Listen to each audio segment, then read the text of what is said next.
Well, thank you all for being here. Thanks for giving me a couple minutes this morning to kind of give you my background and tell you what I think about education, and then if there's time, I would love to try to answer some of your questions. I have long said that the toughest job in politics is being on a school board, something that I have never done, probably followed closely by church council, and because you are affecting every day that thing in our lives that is most precious to all of us, our kids. Our boys go to public schools in Wayzata, and so I know it's very personal, it's very emotional for all your constituents, everything you do. So I truly do appreciate all that you work on and all that you're trying to do. Let me give you a little bit about my background. I know some of you in the room, but I don't know many of you. So let me give you the short version. I was born and raised in Detroit Lakes, Minnesota. My wife, Sandy, is from Crookston, Minnesota. We went to Concordia College up in Moorhead, so we're children of northwestern Minnesota.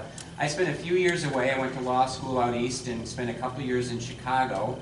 And we have now been in Plymouth for almost 20 years. We've got two boys.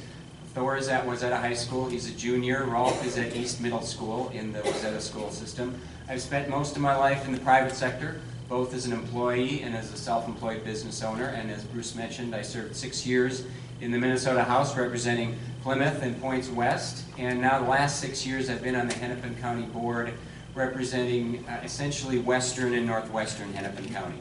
And I should add that I spent 13 years in the Detroit Lakes High School public school system. My wife spent 13 years in the Crookston public school system. Her parents are actually lifelong public school teachers, and both of our boys, as I mentioned, will spend their entire school career in the Wayzata public school system. So public schools are not an abstraction to me. They're actually a huge part of my life, and despite what you might hear on commercials about me not caring about public schools, I have a pretty vested interest in the success of everything you do. So don't believe everything you hear on television.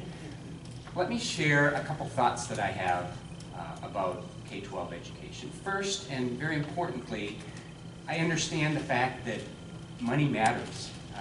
It's one of the reasons that while I was in the legislature, every single session I voted to increase K-12 spending. Again, don't believe everything that you see on television. I never voted to cut spending because I recognize how important it is in our state. It's actually constitutionally mandated in this state that we provide a good K-12 education to all of our students. So that is something we do in Minnesota. I suspect that's something we will always do in Minnesota. But here's a difference, I think, between the governor and me. I don't believe that it's just about money. I think there's more to it than just the money. Number one, I think on top of that money, there's a real importance in providing all of you with the flexibility to spend at least some of the money that you get from the state in ways that you think will best serve your communities, that will best serve the kids in your school system, rather than the state always telling you how to do it. And I think that's a philosophical difference we have. I think that we've seen, at least the last few years, very much a top-down philosophy about public education. I believe otherwise. I think the best example of that probably in the last couple of years is all-day kindergarten. I think all-day kindergarten is great. We sent our boys to all-day kindergarten. We paid for it because we could afford to, and I think that was just fine. But we have it now, and I think that is going to be a big plus for a lot of parents. However, I do have a little different philosophy on that. When we increase education spending, I'm always going to have a bias towards not attaching the strings to it and saying, let's let our school districts decide how best to serve their communities. My guess is that for a lot of you, you probably would have chosen to spend it on all-day kindergarten. And that's great, but maybe some of you would have said, you know what, there's something else that our community needs. There's something different that our kids need, rather than all-day kindergarten. And I'm always going to have that bias.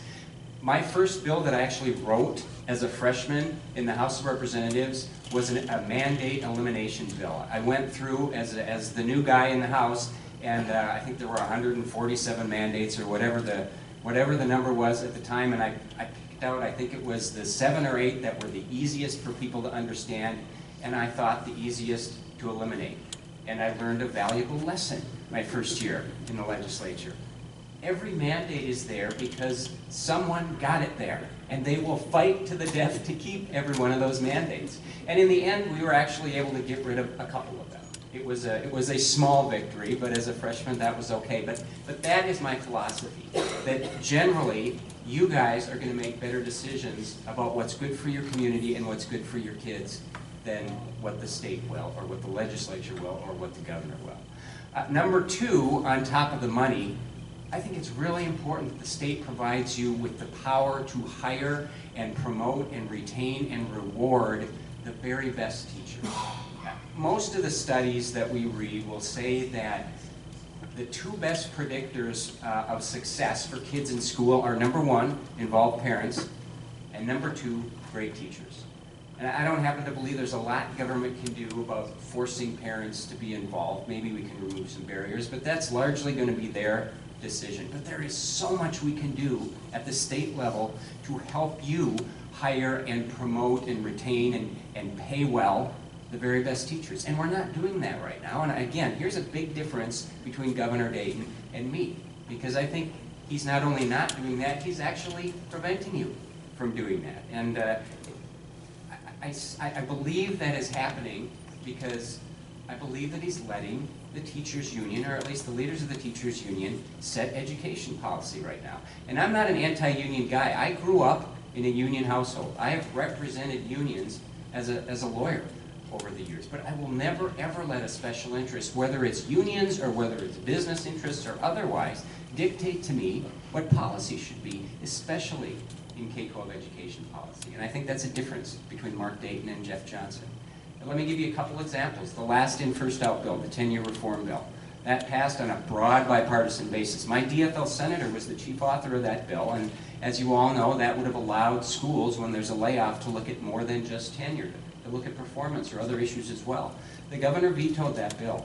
I don't think there was any substantive reason to veto that bill, other than a special interest wanted him to. Another example is Teach for America. There may be mixed feelings about Teach for America in this room, but most people that I talk to that know education, whether they're liberal or conservative, think highly of that organization. It trains young people to go into inner city schools and serve, in many cases, underserved kids who are struggling, and the results are really impressive. That passed on a bipartisan basis. The governor vetoed, I think it was $1 million allocation. This governor is not one to turn down spending money, but he vetoed that small allocation. There was no substantive reason for that. It was because, again, a special interest told him to. I'm going to base my decisions in every case on what's best for our kids, rather than what a special interest tells me to, and I'm going to do everything possible that I can to help you retain and reward the very best teachers, because that's the best thing for our kids. So what you do, I believe, is extremely important, and I genuinely thank you for that. And I really look forward as governor to working with all of you to make our schools as good as they've ever been, both in the metro and all around the state of Minnesota. So thank you all so much, and if it's okay, I'm happy to take some questions. Or comments, or advice.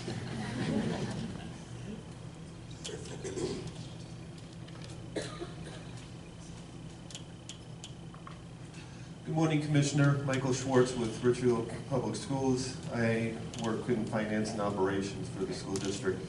And you mentioned that you want to give funds to school districts to allow districts to spend how they see fit. There are many aids, payments that we get from the schools, many different pots of money. Some of them are tied to economic conditions. What's your feeling or philosophy about that? Because what the state philosophy has been is to provide additional funding for those students of need. Right. And I think there's absolutely a place for that. I mean, we're never going to be at a place where we're putting 100% of what we spend in education on the per pupil formula, because there are different needs. I fully recognize that. There are different needs that are in the inner city and maybe in the inner-ring suburbs, and very different needs in parts of greater Minnesota. There might be more expensive transportation needs in some parts of the state, or declining enrollment. So we are always going to have certain pots of money that go towards, whether it's poverty or whether it's English language or other things. But my bias is always going to be moving as much as we can, at least, towards that per pupil funding and trying to treat kids a little more the same. One of the biggest problems I have with our funding formula is that no one understands it. There may be a few people in this room who do, but there was almost no one in the legislature who truly understood it when I was there, and I'll admit, I was probably one of them. I think I understood it better than most, but none of it, I mean, unless you're full-time in this, there's no way you can understand the funding formula. And the reason that is because over the years, we've based a lot of the funding formula on politics, on passing an omnibus bill every 2 years, an omnibus funding bill, where they're saying, well, we need 4 more votes to get it passed, so let's figure out a new funding stream to go over here, and there are 4 votes, and then we leave it in there. And so there's a lot of politics in education funding, and it would be nice if we could take a little bit of that out. But I fully recognize that there are needs in certain parts of the state that are going to be very different. So the bias is giving you more flexibility, knowing that that's never going to be anywhere near complete. Any other questions or thoughts that you have? While you're walking over there, I'll just mention something that struck me that I meant to mention when I was talking. We've been doing something on the Hennepin County Board that has been really positive, I believe. We've had the county commissioners and top staff meeting with the superintendents in Hennepin County on, I think, a quarterly basis to get together to talk about how we can work better together, how we can better legally share information about students, because a lot of the students that we are serving in Hennepin County, the schools are serving in different ways, or maybe having different issues with or problems with, and if we can share some of that information and try to work a little better together, I think we're better serving kids that need help. It's been a really positive exercise. It's been at times an exacerbating exercise because it seems so easy to be able to share this information and collaborate. It's actually hard to do because, as you know, there are a lot of laws out there. But I would love to see more both local and state government working with superintendents and with school board members to try to serve our kids better and not have so much overlap and at times actually be butting heads. So I'm sorry. Marilyn Forsberg, Spring Lake Park. Would you comment on your feelings about charter schools and vouchers and Sure. that whole piece? What was the last part? Oh, that whole piece, I'm sorry. I'm a supporter of charter schools. I think that the more options we can provide for parents, the better. That also goes to school choice. I think that the more choice you give to parents, the better. Vouchers, I would be supportive of, although my preference, if we're going to go down that route, would be to talk about tax credits, because it doesn't allow the government through the courts to get involved in the private schools. Having said that, that is probably not the direction we're going to be going anytime in the near future in Minnesota. When I talk about more school choice, I generally talk about the areas where the schools are struggling the most, where the students are struggling the most. I think that's the starting point for us. If we want to introduce more school choice, I think we start with the schools that have chronically had poor results. And I think the more choice you can provide to those parents, because I'm sure you hear it too, those of you in areas where it has been tough, the parents are frustrated. They're terribly frustrated. They would like more involvement and they would like more options. And I think it would be good for us to provide them more options. I know everyone's not going to love hearing me say that, but that's my honest feeling on it.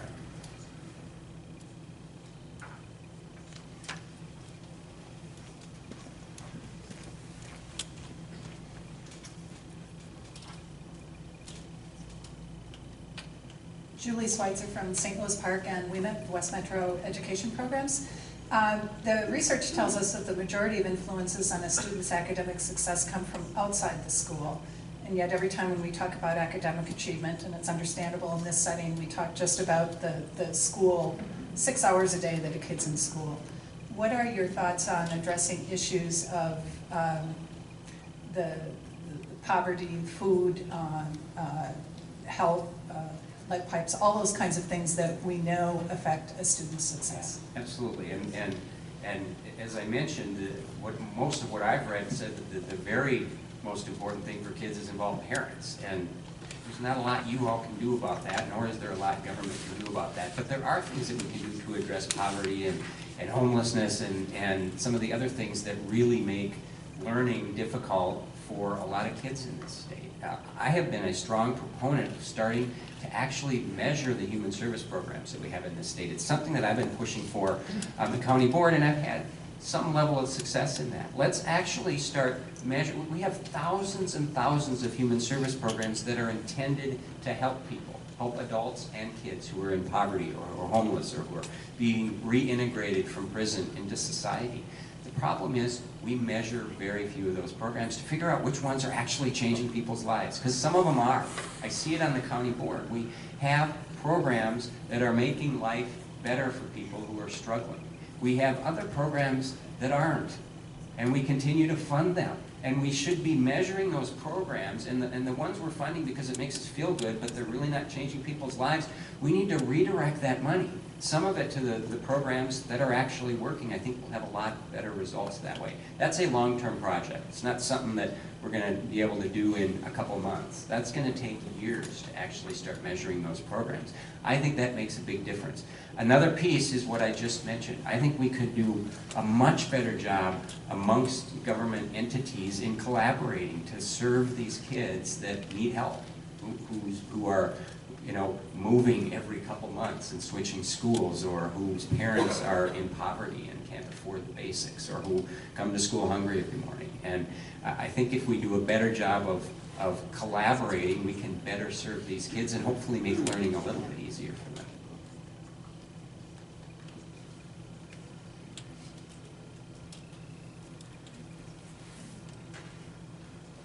It's a long walk.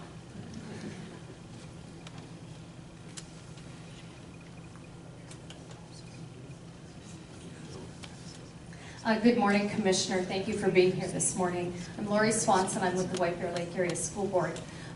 Given your earlier comment and about special interest groups, and our group really is a special interest group here representing public schools for fair public school policy and funding. If you're elected in November, could you give us a sense of how we could work with you to, as a path for a better Minnesota with public education, rather than being viewed as a roadblock, but how we can partner with you on public education? Thanks. That is a great question. I am an open door sort of guy. I know everybody in politics says that, but if you talk to people who have worked with me, they will say it's true. I am one who believes strongly in getting as much input as possible before making a decision, and that means sitting down with folks that I maybe don't always agree with. I'm not talking about you, but there might be other groups out there that maybe tend to be more DFL. I'm going to want as much input and want to be able to work with them as best I can. So I would love to come to your meetings as often as a governor can, and not just talk to you, but actually hear from you, and maybe that happens in a smaller group in a realistic way. But input for me is really important, and I think if you look at my record during my 6 years in the House, you'll see that that's how I operated. Every year I took one of the more difficult bills we had as a House Republican caucus, and not only got it through the House, which was not easy, but easier than getting it through the DFL Senate, but then also went over to the Senate and worked with whoever the DFL author was to figure out what we need to change about the bill to actually get it passed over there. So it's not about, let's just have the big fight and I can say I tried and lost, but let's actually get it done. That means you need to sit down with people and figure out what's actually realistic, what's actually doable. For me, if I'm governor, we're going to have a DFL Senate because they're not up for election. We may have a Republican House, we may have a DFL House, but we'll have divided government. And so if I actually want to do more than just fight about things and not really change anything, if I actually want to make a difference, which is the reason I'm in politics, I'm going to have to figure out how to get whatever I like passed through at least a DFL Senate. And I think getting as much input from leaders in the community, I'm sure there's a broad mix of politics in this room, and you have a lot of influence, I think, on both parties, or at least you should. If you don't, I think your help in that will actually help me to accomplish some of the things that I would like to get done. So very much open door and collaboration, and I'm a pretty good listener. I might not always agree, but I'm a pretty good listener. We have time for one more.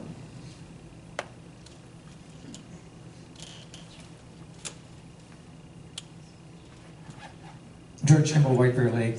Lori Swanson asked a much better question than I'm going to ask.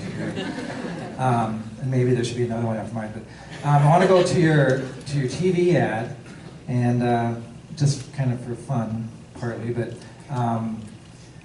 you, in the ad, it sort of makes reference to Governor Dayton being out of touch for awarding bonuses to failed Obamacare bureaucrats.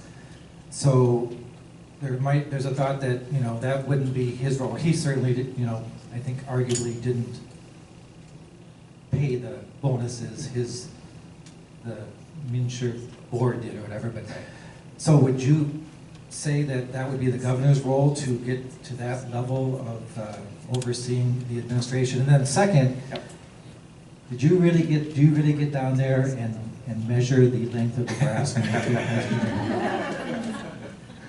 I actually don't. Here's what I've learned about being a dad of a teenage boy. You have to make a tough choice because he doesn't mow the grass the right way. But I've finally given up and said I can live with that rather than me doing it myself. But no, I don't actually. You know, I think the buck stops here is going to be my philosophy as governor. And one could argue that, well, the governor shouldn't know about whether they were paying bonuses to completely incompetent people and Minsher. I mean, I don't know how you can argue otherwise, but that was the governor's hand-picked board. He picked every one of those members, and they made that decision. So you could say, well, it's not his responsibility, but it is, and it should be. And I think Minnesotans deserve a more engaged governor than what we have right now. And I could give you a lot of examples where that hasn't happened, but I don't want to go down that partisan road right now. But I do think that there is responsibility, and I don't think we're seeing a lot of it being taken in the current administration. You'll see more of that from me. Great, thank you so much. I'd love your support. Thank you for everything you do.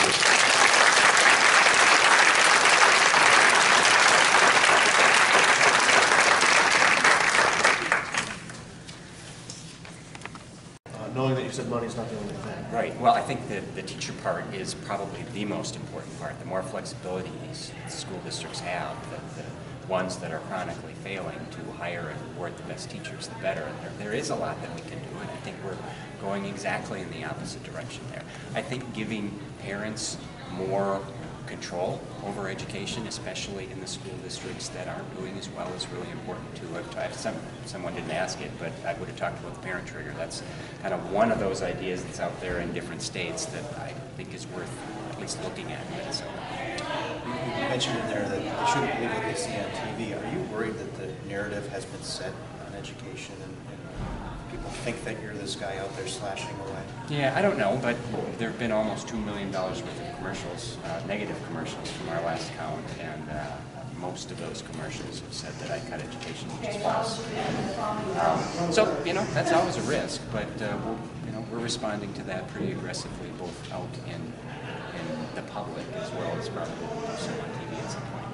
But just to be clear, what did you vote for? Because in the 03 and 05 budget, there were some changes to education funding, right? I mean, so. Oh yeah, absolutely. But each year, I mean, if you look at whether we spent more or less on K-12 education funding, we always spent more, which we always have done in Minnesota. I don't know if there are exceptions to that in the last few decades. Maybe there are one or two, but there weren't while I was there. The governor just told us that he would continue to support his no excuses. He wants to have, increased funding for the per pupil formula every year he's in office. Are you willing to go that far? I won't make that specific promise, but I would be shocked if we don't increase education funding every biennium, because that's what we do in Minnesota. It's probably the most valued thing amongst the citizens of Minnesota is K-12 education. So I would suspect we will do that, yeah. But no promises on any area of spending specifically. When it comes to the record you're trying to set straight on education funding, you're talking K-12 only, because higher ed there was a Yeah, there might have been. I'm talking about K-12 education funding, K-12 budget specifically. The Democrats are also going after you over the minimum wage talk that you said on Rochester, because they said that you said in Bemidji that you would vote to cut the minimum wage. Where do you stand on it? Yeah, if a bill landed on your desk saying lower the minimum wage or freeze it at the level it is now as opposed to going up. Would you support that? As opposed to going up to the 950. Now, I believe I've been very consistent on this, and that is to say that what is in place now and what will automatically happen in the next year or two, I am not going to seek to reverse that. If a bill lands on my desk, well, it's not going to, because there's going to be a DFL Senate, so that I don't think that's a realistic question. But am I going to seek to roll that back? No, absolutely not. And the biggest reason for that, even though I didn't agree with it in the first place, is that businesses, more than anything right now, need some level of predictability. And so if we're going to start seesawing the minimum wage going up and down and back and forth, I think that's disastrous for them. I don't support the automatic inflators that come after that 950. I think that's bad policy, and I would seek to reverse that. But you would, if you were in office and the automatic inflator was going to be going up, would you tell them? Some people, some other your opponents in the Republican field said that they would say, freeze the inflator, don't let it happen. After it hits 950? Yes. Yes. Okay, so you would tell your Dolly commissioner, we're going to keep Yes. it at 950. Yes. Yeah, absolutely. I think that's terrible policy to have something automatic. I think the legislature should vote and the governor should sign if we're going to change the minimum wage. So tomorrow will be exactly 1 month out. Kind of help us understand kind of the next 30 days. A ton of travel, which has been the case for the past few months, but especially the past 3-4 months. I'll continue to do that. A lot of fundraising. That's just a really I have catch up to do because of the primary. And we're catching up, slow but sure. It's going to be those two things, traveling around the state and talking to people and raising money to stay on television. Besides Chris Christie, who else is on tap? I don't know. There may be others. And what does his visit do or say about the state of your campaign? Well, two things. It helps me raise money. I think that would be a big plus. But I think the bigger thing is he's chairman of the RGA, the Republican Governors Association, and it shows that they are paying attention to this race. It would have been easy for him to say, I'm not going to go to Minnesota because we don't think they can